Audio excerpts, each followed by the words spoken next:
Diable Jump. Yo les bros, c'est Goji, j'espère que vous allez bien. On se retrouve aujourd'hui pour la review du chapitre 943. Oh, ça fait un mois que j'ai pas fait de review. J'attendais ça comme le Messi, je ne sais pas, c'était trop long. Je vous remercie de votre patience. Je suis désolé pour la dernière review que je n'ai pas fait. C'est bon, on va reprendre ça tranquillement. Même s'il y a un petit risque que je fasse pas la review du chapitre 944. Et là, je suis un peu en PLS, mais on va se débrouiller. Je vous expliquerai ça un petit peu plus tard. Donc, j'espère que vous allez bien. Ce chapitre était génial pour une reprise et c'était vraiment top. Il y a bien sûr quelques petits trucs que j'ai pas trop compris. J'ai bien tout lu plusieurs fois, en anglais, en français. Normalement, il n'y a pas de problème d'incompréhension jusque dans l'histoire. Voilà, il y a 2-3 petits couacs qui me gênent un petit peu et donc je vais vous détailler. Mais sinon, pour le reste, la fin, elle est génialissime. Et est-ce qu'on n'aurait pas un petit début de confirmation de ma théorie sur le chapitre 944, s'il vous plaît? Non? Vous avez raison. Pour l'instant, il n'y a rien de spécial, mais on va quand même en parler. Alors, avant toute chose, n'oubliez pas qu'il y a aussi mon Discord. Si ça vous intéresse, vous pouvez vous y rendre dessus. Donc, il n'y a aucun souci. Je vous mets le lien en description et dans les commentaires. Ça fera plaisir d'avoir du nouveau monde. Donc, n'hésitez surtout pas. Alors, on va commencer avec la page de cover donc, du chapitre. Et devinez qui revient dans les suggestions de chapitre. Devinez qui... Oda a choisi comme ça, au pif, parmi les milliers de propositions qu'il a dû avoir. Noda Skywalker. Encore lui. C'est étonnant, c'est fou, hein. Exactement, j'ai toujours la même réaction depuis le tout début. Toujours la même réaction, c'est dingue. Quel hasard, n'empêche, il est chanceux ce Noda Skywalker. Bon, après c'est normal, on est habitué. On continue donc sur le chapitre. Je vais revenir rapidement sur la mort de Yasui parce qu'elle était vraiment sublime. J'ai pas pu en parler du coup. Mais le dernier chapitre, j'avais pas fait de review parce qu'à vrai dire, j'avais pas vraiment envie d'en faire. Je pouvais pas en faire et puis j'avais rien à dire en plus. Le chapitre était tellement beau, il suffisait lui-même. Il y avait rien j'avais rien à redire dessus. Je pense que j'aurais été inutile, vraiment. Mais encore plus que d'habitude. Donc ouais, pour le coup, là, sa mort a été... incroyable. Donc là on reprend un peu sur un petit flashback. Et justement on va encore voir à quel point il était bon à ce moment-là. Quand il était plus jeune, etc. Et c'est vraiment, putain, un personnage génial, quoi. Alors on avait aussi et surtout l'apparition des fourreaux rouges qui étaient plus jeunes, plus dynamiques et surtout plus voleurs apparemment. Alors étonnamment, Kinemon avait une couleur de cheveux différente, beaucoup plus claire. Et maintenant elle est beaucoup plus foncée, donc va comprendre la logique du truc. Et il ressemblait énormément à Franky. C'est le premier truc qui m'a fait tilter. Et au début je reconnaissais pas le personnage, je me disais mais c'est qui parmi tous ces fourreaux rouges? C'est lequel? Et non, il s'agissait donc de Kinemon qui ressemblait énormément à Franky avec une couleur de cheveux différente. Et on pouvait aussi distinguer donc Kawamatsu ainsi que Denjiro. Donc Kawamatsu, on a vraiment l'impression que c'est une tortue pour le coup, donc ça doit être bien confirmé que c'est un kappa, on verra par la suite. Mais ouais, ça paraît vraiment... l'hypothèse semble être confirmée, quoi. Il y avait aussi Shuten Masom. Ouais, c'est comme ça que je vais l'appeler désormais ce personnage parce que quand tu le vois, t'as l'impression qu'il a toujours le seum. Donc ouais, Shuten Maru, j'adore ce personnage, mais c'est vrai qu'il me fout un peu le blues quand je le vois, donc ouais, on va l'appeler Shuten Masom tout le long du chapitre. Parce que déjà quand il était gamin, il avait déjà le seum de la vie, le pauvre. Bon, alors du coup on apprend plus ou moins durant ce flashback que Yasui était en quelque sorte à l'origine de la création des fourreaux rouges. C'est lui qui a donné un peu conscience justement aux fourreaux rouges, l'importance d'Oden pour Wano Kuni surtout. Voilà, donc ça sous-entend que c'est lui qui a planté la graine dans l'esprit des fourreaux rouges de vraiment être les gardiens de Wano. Et de faire de Skoden ce qu'il devait être pour Wano. Donc ouais, c'était vraiment un beau petit passage. Et là désormais on va comprendre pourquoi les habitants rient sans cesse de Ebisu surtout. Et juste avant ça, Zoro il m'a foutu de sales frissons dans le chapitre. C'était un chapitre très frissonnant pour moi, ça se dit pas vraiment, c'est pas vraiment adapté, mais vous avez compris. Et Zoro pour le coup il m'a vraiment foutu des sales chapitres parce que quand il a entendu parler Orochi au loin et qu'il a vu Koda a dessiné pour lui, c'était quand même quelque chose. Il y a une petite ascension quand même portée pour Zoro, ou je sais pas si c'est son design de base qui fait que, mais il y a une petite attention portée sur la réaction de Zoro à chaque fois qu'il y a un lien avec Orochi, donc hein Oda. Là en fait ça s'est trop vu qu'il avait envie de lâcher un Sheshe Sansan de ouf. Il avait envie de le découper en deux, l'Orochi. Et tout juste après, il y a Kanjuro qui a dit quelque chose de très important, c'était nous sommes bons qu'à nous faire harakiri. Et ça, c'était très important parce que le harakiri, donc, c'est le seppuku, c'est le sacrifice rituel des samouraïs qui meurent dans l'honneur. Et donc, harakiri, pourquoi il dit ça? Parce qu'il se sentait plus digne d'avoir laissé Yasui mourir comme ça. Mais ça fait aussi et surtout écho à l'histoire des 47 Ronin qui sont donc des samouraïs qui ont perdu leur maître et qui ont donc planifié leur vengeance pendant plusieurs mois ou années, je ne me rappelle plus exactement. Et bref, en quelque sorte, voilà, ils ont planifié leur vengeance, ils ont fait des sacrifices de ouf. Ils ont réussi à venger leur maître et à la fin, ils se sont tous, donc harakiri, ils se sont tous suicidés, ils se sont seppuku, hop, en s'ouvrant le bide. Et donc c'est une histoire vraie qui a été adaptée au cinéma, etc. Je vous conseille d'ailleurs le film qui est génialissime avec Keanu Reeves. Et donc voilà, ça m'a fait penser à ça. Donc est-ce qu'à la fin de Wano, on n'aurait pas, une fois que Oden aura été sauvé, aura été vengé, est-ce que tous les fourreaux rouges ne vont-ils pas se harakiri? Peut-être. Peut-être que là c'est un petit foreshadowing des familles. Et donc ça ferait vraiment écho encore plus à l'histoire des 47 Ronin. Ouais. Ensuite on voit un petit peu Kaido dans une position un petit peu différente, un peu stylée, et pour le coup j'avais envie d'en parler parce que c'est assez rare. Et on voit aussi un peu plus l'histoire de... On voit un peu plus Onigashima. L'île se dessine un peu plus et à chaque fois qu'on la voit, bah, de plus en plus elle se détaille un peu mieux. Donc peut-être qu'à force on va réellement voir l'ensemble d'Onigashima, ça serait plutôt pas mal. Et même Kaido va jusqu'à trouver que les pratiques d'Orochi sont douteuses. C'est pour dire que le type est vraiment crade quoi. Et là en gros Shinobu nous fait un petit résumé des smiles et... quel est le rapport avec les habitants d'Ebisu? Alors on apprend donc des choses très importantes, notamment que les smiles empêchent normalement leurs utilisateurs de nager. Et ça c'est quelque chose que j'aurais jamais cru parce que pour moi c'est vraiment seuls les fruits du démon naturels qui empêchent de nager après avoir été ingurgité, parce que c'est vraiment la malédiction du démon de la mer et ça empêche, voilà, l'utilisateur du fruit du démon est rejeté par la mer et ça fait que voilà il peut plus nager, etc. Donc je trouvais que c'était une logique assez cool.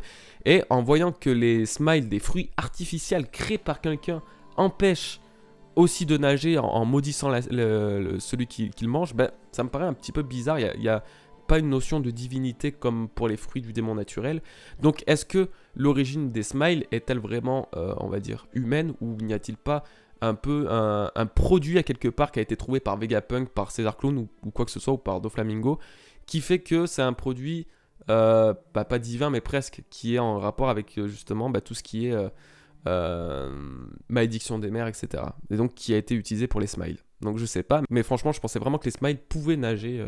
Pour moi ça me paraissait plus logique. Ensuite on apprend que les smiles ont un faible taux de réussite et ils ont comme effet secondaire l'impossibilité de montrer la tristesse et la colère à ceux chez qui ça a échoué. En fait ils ne peuvent que rire. Du coup on apprend comment fonctionne l'équipage de Kaido avec les waiters qui sont ceux qui attendent de pouvoir manger un smile, les gifters qui sont ceux qui ont mangé un fruit et qui ont obtenu la force d'un animal, donc pour eux tout s'est bien passé, et les pleasures qui ont mangé un smile mais qui n'ont pas reçu les effets du fruit, autre que la perte de la colère et de la tristesse. Donc en gros ce sont comme les habitants d'Ebisu mais façon guerrier. D'où l'origine du mot smile en fait. Donc c'était une explication assez radicale, assez simple. C'est là qu'en fait Orochi a plutôt bien géré son plan parce qu'il a réussi à contrôler sa population avec les fruits du démon avec les smiles qui étaient à moitié mangés. En fait il les a redistribués au village d'Ebisu. Village qui pleurait donc souvent leur mort, etc. et qui était dans une tristesse infinie. Au final, ces personnages ont été conditionnés, ce village a été conditionné à rire parce qu'ils n'avaient pas le choix à cause de la malédiction entre guillemets des smiles, ou du moins des effets secondaires du smile. Donc Orochi a carrément matrixé sa population et il a vachement bien géré quoi. C'est dégueulasse comme type mais il a géré. Et ça explique donc pourquoi les habitants d'Ebisu ne peuvent plus que rire en fait. Je trouve que c'était un peu dommage parce que j'avais trouvé la joie de vivre exemplaire du village d'Ebisu super belle. Parce qu'on voyait des gens qui étaient au bout du rouleau mais malgré la misère etc. Ils arrivaient toujours à surmonter ça et ils étaient super heureux et ils arrivaient à... Enfin voilà, en fait leur arme c'était le sourire et la bonne humeur et la joie et le partage. Et du coup je me disais ouais putain c'est une trop belle mentalité, c'est trop une belle façon de faire et de vivre. Donc c'est vrai que quand j'ai vu ça, je me suis dit ouais, bon dommage que ce soit justifié par les fruits du démon, par les smiles, mais malgré tout, tout ce qu'ils vivent c'est un véritable enfer, donc c'est super triste. Bon et là par la suite, ça me brise le cœur, on voit Otoko qui essaie du coup de sauver Yasui, son père, en essayant de lui prodiguer donc de l'huile de crapaud, ce qui est censé donc guérir les blessures. Sauf que bien sûr ça marche pas et Orochi la reconnaît et veut donc la tuer. Et c'est à ce putain de moment là qu'intervient les deux putains de Mugiwara, Sanji et Zoro, pour protéger la petite Otoko, qu'ils ont donc en ami commun. Et putain, cette dernière page, elle était magnifique. Même les chiens, ils aboient tellement j'ai gueulé. J'ai rarement eu autant de frissons, ça m'a presque donné envie d'aller acheter des kimonos et puis des sandales, faire comme eux, c'était génial. Et d'ailleurs, on peut quand même noter que Otoko, dans les bras de Zoro, a subi sans doute un dégât en prenant une balle ou quoi, parce qu'elle saignait. Mais tout ça, on s'en fout d'Otoko pour le coup. Elle peut crever, c'est pas grave, je rigole, j'adore Otoko. Mais il y a un truc de plus important. On est le chapitre 943. Ok, chapitre 943. Fin du chapitre... retrouvailles avec Zoro et Sanji. Ils sont côte à côte. Pas une interaction, rien du tout, à part une sorte d'échange de regards, voilà, croisés un peu ingrognement. Qu'est-ce que c'était ma théorie au sujet du chapitre 944? C'était que Sanji et Zoro allaient se retrouver et qu'ils allaient se fight. Et que Zoro, après ça, plus tard, il allait quitter temporairement l'équipage de Mugiwara. Qu'est-ce qui se passe? On est au chapitre 943, le chapitre précédent. Ouais, c'est précédent. Le chapitre 944. Et Oda, parmi tous les chapitres de l'arc de Wano, il a décidé qu'à ce moment-là, pile poil à ce moment-là, juste pour me faire chier, de mettre justement Sanji et Zoro. Donc, est-ce que je suis en train de me faire troll sa mère par Oda? Ou est-ce que réellement, par derrière tout ça, il va se passer un truc au chapitre 944 qui va confirmer ma théorie? Ah putain les gars, c'est la merde, j'ai plus de batterie dans mon appareil photo, j'ai mis trop longtemps et j'ai pas capté de le recharger. Du coup je suis obligé de terminer le truc comme ça, c'est pas grave. On va s'en sortir, j'ai pas le temps de refaire tout. Là j'étais en plus trop excité, putain, bref. C'est pas grave. C'est les aléas du direct, d'accord? Bref, en tout cas c'était un truc de malade, on est d'accord? Et donc, est-ce que là ça confirmerait pas un petit peu ma théorie? On est sur le bon chemin, on est sur un très bon chemin les amis. Et pour le coup... je rigole, mais en vrai je me méfie, parce que là vu le bordel que c'est, ça m'étonnerait qu'il y ait un Sanji vs Zoro ou quoi. Par contre, rien que le fait qu'il y ait un truc genre Zoro qui lui dit, ouais, qui dit à Sanji genre je vais m'occuper de ton cas après, ou que même le chapitre 944 se nomme Sanji vs Zoro, mais comment je rigolerais sa mère. Mais non mais après, on va être sérieux, 2 minutes, c'est très peu probable. J'espère que vous aimez bien ce point de vue. Salut, je vais faire mes reviews comme ça maintenant. Je suis désolé, hein, on fait avec les moyens du bord, je vous le redis. Mais donc voilà. Ce chapitre était génial.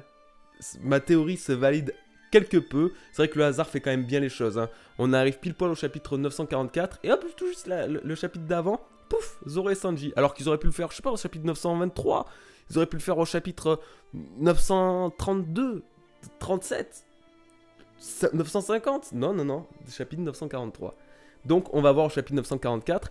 Problème, c'est que bon, à ce moment-là, la semaine prochaine, à la même heure, donc le vendredi, je serai donc à Porto, au Portugal. Et en fait, j'ai pas capté. Et vous voyez, il y a un truc qui a bugué dans mon emploi du temps. Et je me suis dit, bon, comment on fait? Je peux pas rater un chapitre comme ça. Déjà, j'ai pas fait de review, c'est pas bien. Et en plus, un chapitre comme ça, c'est le chapitre qui a été attendu depuis plusieurs années et que je dois pas foirer en termes de... Voilà. Donc, ce qu'on va faire, c'est que je vais essayer de là-bas de faire soit un live avec mon téléphone, genre comme ça, justement.